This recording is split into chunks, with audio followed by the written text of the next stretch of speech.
स्वागत है आपका अपनी क्लास में। आज हम अपनी क्लास में कारक पढ़ेंगे। कारक संस्कृत और हिंदी दोनों में होते हैं। संस्कृत में अगर इसकी परिभाषा बताए तो क्रिया जनकम कारकम, जिसका हिंदी में अर्थ होता है क्रिया को करने वाला कारक कहलाता है। सीधी सीधी लैंग्वेज में बोले तो जो क्रिया को मतलब जो एक्शन को करता है वही कारक होता है। हिंदी और संस्कृत दोनों में कारक होते हैं। संस्कृत में कारक 6 माने जाते हैं और हिंदी के अंदर 8 माने जाते हैं। अब हिंदी में 8 कौन कौन से हैं? देखो, कर्ता ने कर्म को कर्ण से संप्रदान के लिए अपादान से अलग होना, संबंध काके की अधिकरण में पर, और संबोधन होता है हे ओ हरे, हे ओ अरे।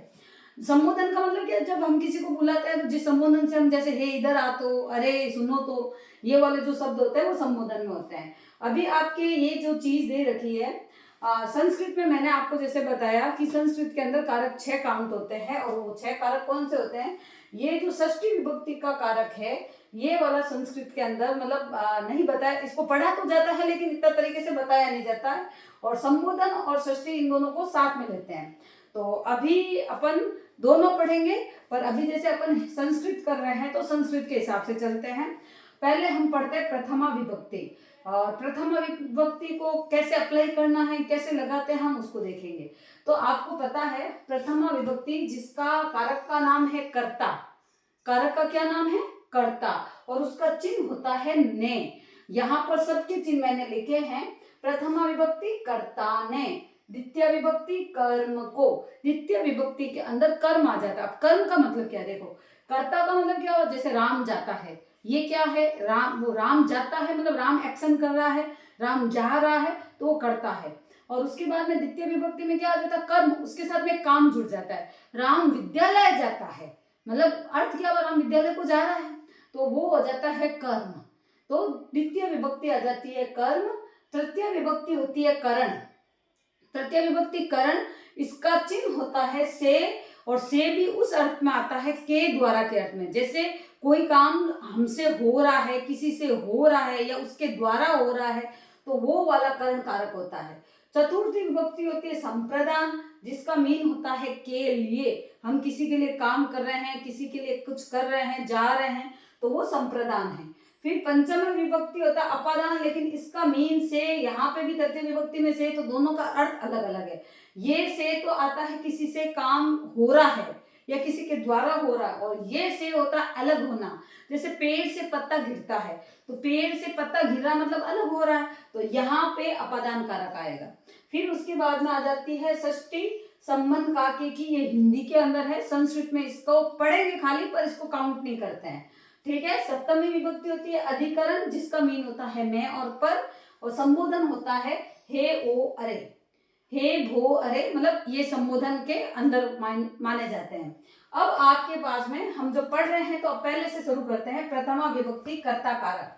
अब प्रथमा विभक्ति कर्ता कारक जिसका चिन्ह होता है ने, पर अभी अपने को इसको पढ़ने के लिए अपने को शब्द रूप याद होने चाहिए। जैसे राम है, बालक है, रमा है, नदी है, लता है, ये सारे शब्द रूप भी पता होने चाहिए, तभी हम सेंटेंस बना सकते हैं, नहीं तो नहीं बना पाएंगे। जैसे कि शब्द रूप मैंने पहले से जो लिया है वो है बालक, बालकौ, बालकाहा। जैसे ये शब्द रूप बालक शब्द लिया है, आप राम भी ले सकते हैं। राम की जगह आप अगर कोई दूसरा शब्द लेना चाहे तो वो ले सकते हैं।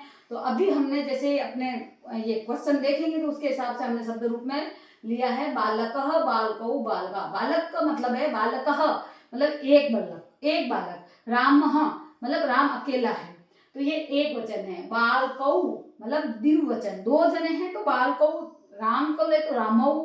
फिर उसके बाद में अगर 2 से ज्यादा है तो बालकाहा, और वो बहुवचन में अकाउंट होता है। मैंने एक उदाहरण लिखा है, जैसे राम लिखता है।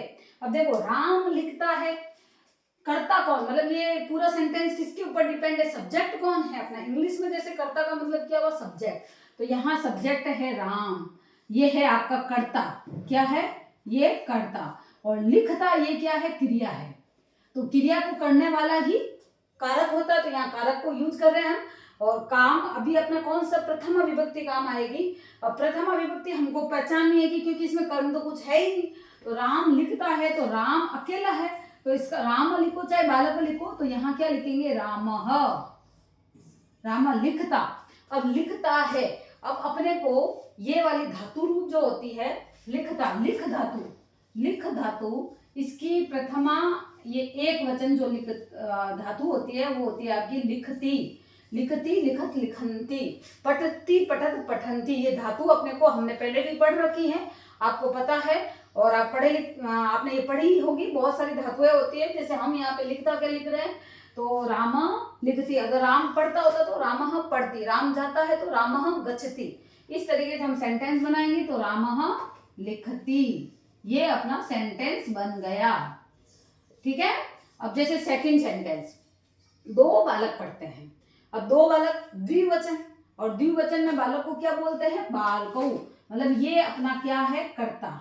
यहाँ पर कारक यूज आ रहा है, तो यहाँ क्या लिखेंगे, दो बालकों को क्या लिखते हैं, बालकौ पढ़ते हैं। अब बालकौ पढ़ते हैं, देखो पढ़ते हैं मतलब पठती पठत पठंती, तो यहाँ पे क्या आएगा, पठती पठत, सेकंड फॉर्म आएगी उसकी, तो यहाँ पे पठत, पढ़ती पठत पठंती, तो बालकौ पठत, मतलब कर्ता के अनुसार ही क्रिया होती है। ये बात आपको समझ में आ गई। फिर उसके बाद में जैसे सैनिक रक्षा करते हैं, अब देखो सैनिक रक्षा करते हैं, अब सैनिक अपने को एक सैनिक होता तो क्या लिखते हैं अपन, सैनिक रक्षा करता है, दो होते तो दो सैनिक रक्षा करते हैं। अब सैनिक रक्षा करते हैं, अब करते हैं किसके हिसाब से चल रही है, इसके हिसाब से चल रही है, सब्जेक्ट के हिसाब से। तो इसका मतलब क्या, सैनिक कौन सी विभक्ति है, बहुवचन शब्द रूप की बहुवचन प्रथमा विभक्ति, तो यहाँ क्या लिखेंगे, सैनिकाः रक्षन्ति, सैनिकाः रक्षन्ति। तो इस तरीके से हम सेंटेंस फॉर्म करते हैं। तो अभी आपको ये पता चला कि पहले तो आपको कर्ता ने कर्म को कर्म से संप्रदान के लिए अपादान से संबंध का के की अधिक ये अधिकरण में पर, और लास्ट में जो होती है संबोधन हे भो अरे, इस तरीके से याद होना चाहिए। फिर आपको शब्द रूप याद होना चाहिए, बालक बालको बालकाः, ऐसे इस तरीके से विभक्ति के हिसाब से अपन एक याद करते हैं। जैसे शब्द रूप बालक बालको बालका, तो उसके हिसाब से राम, जो भी शब्द मतलब अकारांत जो भी पुल्लिंग शब्द होते हैं वो लगभग एक जैसे ही होते हैं, वो अपने आप याद हो जाते हैं, और इस तरीके से हम सेंटेंस को फॉर्म करते हैं। तो अगला जो सेंटेंस है द्वितीय विभक्ति कर्म कारक, कर्म कारक पढ़ेंगे, तो हम इसको नेक्स्ट पेज पे करते हैं। पहले इसको मैं हटा देती हूँ। अभी हमारा नेक्स्ट पेज जिसपे हम द्वितीय विभक्ति पढ़ रहे हैं, तो द्वितीय विभक्ति का नाम, द्वितीय विभक्ति मतलब कर्म कारक को पढ़ रहे हैं जो द्वितीय विभक्ति से लागू होगी, और उसका चिन्ह क्या होता है, को। अब आपको शब्द रूप याद रखना है, तो अभी द्वितीय विभक्ति है, कर्म कारक पढ़ रहे हैं, तो शब्द रूप जैसे बालक को यूज किया हमने, तो बालकम बालकौ बालकान, ये एक वचन, बालकम कौन सा है, एक वचन द्वितीय विभक्ति का, ये द्विवचन और ये बहुवचन। ठीक है। तो अभी आपके पास में शब्द रूप में हमारे पास में क्या है, बालकम बालकौ बालकान। अब हम इसको समझने के लिए क्या करते हैं, उदाहरण लेते हैं। जैसे पहले हमने क्या पढ़ा, जो प्रथमा विभक्ति पढ़ते हैं उसमें कर्ता और क्रिया ही थी। अभी हम जब द्वितीय विभक्ति पढ़ेंगे तो उसमें कर्ता और क्रिया के साथ में कर्म भी आ रहा है। जैसे छात्र जाता है तो कर्ता कारक, छात्र विद्यालय जाता है। अब देखो इसको बनाना कैसे, छात्र कौन है, सब्जेक्ट है, विद्यालय क्या है, ये आपका कर्म है। ठीक है, ये कर्ता कारक है मतलब सब्जेक्ट, और ये जाता है वो है आपकी क्रिया। तो इसको बनाना कैसे है, छात्र अभी देखो अकेला है, तो हम क्या लिखेंगे, छात्र वो कर्ता कारक के हिसाब से ही लिखेंगे हम, छात्र विद्यालय जाता है, इसका चिन्ह क्या है, को। विद्यालय जाता है या विद्यालय को जाता है एक ही चीज है, तो हम यहाँ क्या लिखेंगे, छात्र विद्यालयम। अब मैंने यह विद्यालयम क्यों लिखा, क्योंकि बालकम प्रथमा विभक्ति यूज आ रही, ये द्वितीय विभक्ति का एक वचन हो, बालकम विद्यालयम जाता है, और ये जो क्रिया होती है वो हमेशा कर्ता के हिसाब से होती है। तो छात्र अकेला है तो हम यहाँ क्या लिखेंगे, गच्छति, छात्र विद्यालयम गच्छति, बन गया। अब राम बालकों को फल देता है, इसको कैसे बनाएंगे, देखो राम तो अकेले ही है, तो हम इसमें रामः, बालकों को बालकों को मतलब बहुत सारे बालक हो गए, तो हम यहाँ क्या लिखेंगे, बालकान। अगर यहाँ 2 बालक लिखे होते तो हम लिखते बालकऊ। अब यहाँ क्या लिखेंगे, बालकान, क्योंकि को यूज आ रहा, वो मतलब कर्म कारक है, तो बालकान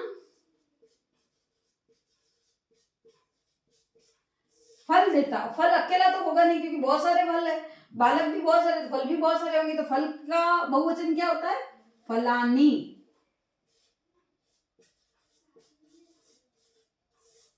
रामः बालकान फलानी। अब देता है मतलब ददाती।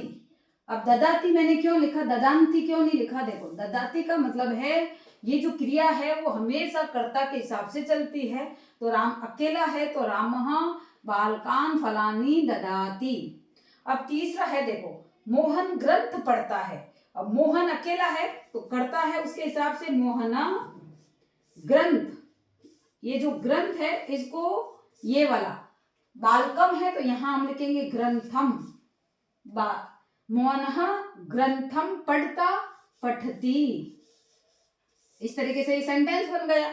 सुरेश ये भी करता, चित्र ये आपके कर्म हो गया, तो इसको क्या लिखेंगे, सुरेशः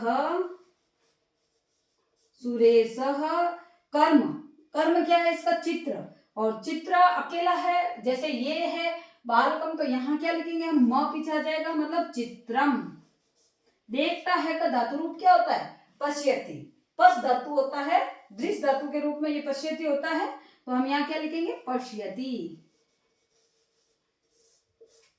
सुरेशः चित्रम पश्यति। तो ये इस तरीके से हमने द्वितीय विभक्ति के कुछ सेंटेंस देखे। अगर आपको सेंटेंस समझ में आ रहा है, आप अपनी तरफ से फॉर्म कीजिए और कमेंट में लिखिए। इसी के साथ अपन अभी तृतीय विभक्ति भी देख रहे हैं। तृतीय विभक्ति जिसको हम करण कारक से बताएंगे, और करण कारक का चिन्ह क्या होता है, से या के द्वारा। अब देखो इसका शब्द रूप तृतीय विभक्ति वाला, बालकेन, बालकाभ्याम, बालकैहि। बालकेन कौन सा है, एक वचन, ये द्विवचन, और ये बहुवचन। ठीक है, अब हम सेंटेंस बनाते तो ये अच्छे से समझ में आ जाएगा। अभी आपको सेंटेंस कैसे बनाना, देखो यहाँ पे ध्यान रखना है कि जो सेंटेंस आएगा वो से के मीन में आएगा, और से के मीन, वो मीन कैसा होना चाहिए, के द्वारा, मतलब किसी से काम होता है। जैसे बालक कलम से लिखता है, कलम से मतलब कलम के द्वारा उसका काम हो रहा है, तो बालक, पहले तो बालक जो है वो अकेला है, तो यहाँ तो अपन लिखेंगे बालक, वो करता है उसके हिसाब से, बालक कलम से अकेला है, तो हम यहाँ क्या लिखेंगे, कलमेन, क्योंकि तृतीय विभक्ति का ये जो शब्द रूप में अपन कहते हैं बालकेन, तो कलम होगी तो कलमेन लिखती। अब मैंने लिखती ही क्यों लिखा, क्योंकि बालक अकेला है तो लिखती। बहुत सारे बालक होते तो लिखंती हो जाता। ठीक है, बालक गेंदों से खेलते हैं, बालक गेंदों से खेलते हैं। अब बालक खेलते हैं मतलब बहुत सारे बालक हो गए, और बालक का बहुवचन क्या होता है, बालकाः। क्या होता है, बालकाः। जैसे हमने पहले प्रथमा विभक्ति लिखी थी, बालकाः, बालकौ, बालकाः। तो यहाँ क्या हो गया, बालकाः गेंदों से। गेंद को संस्कृत में क्या बोलते हैं, कंदुक, तो यहाँ गेंदों से मतलब कंदुकेन। गेंदों से क्या बोलेंगे हम, कंदुकेन। खेलते हैं, क्रीडन्ति। खेलने को क्रीड धातु बोलते हैं, क्रीड धातु के अंतर्गत आएंगे, तो ये खेलते हैं मतलब बहुत जाने हैं, तो हम क्या लिखेंगे, क्रीडन्ति। ठीक है, अब अगला सेंटेंस, राम बस से जाता है। अब राम बस से जाता है, देखो बस से जाता है मतलब किसी के द्वारा काम हो रहा है, तो राम बस से जाता है मतलब रामः बस यानेन, राम बस यानेन गच्छति। जाने को घम धातु मतलब गच्छति। पिता पुत्र के साथ आता है, पिता पुत्रेण, पुत्र के साथ मतलब इसके द्वारा, पुत्रेण, साथ मतलब सह आगच्छति। पिता पुत्रेण सह आगच्छति। इस तरीके से ये अपने को सेंटेंस फॉर्म करने हैं। द्वितीय विभक्ति, तृतीय विभक्ति और इससे पहले प्रथमा विभक्ति को हमने देख लिया। तो यहाँ तक अगर आपको समझ में आता है तो आप इनके सेंटेंस बना के कमेंट बॉक्स में जरूर लिखिए। और वीडियो पसंद आया है तो लाइक और सब्सक्राइब जरूर कीजिए। अगर कर दिया है तो उसके लिए आपको धन्यवाद।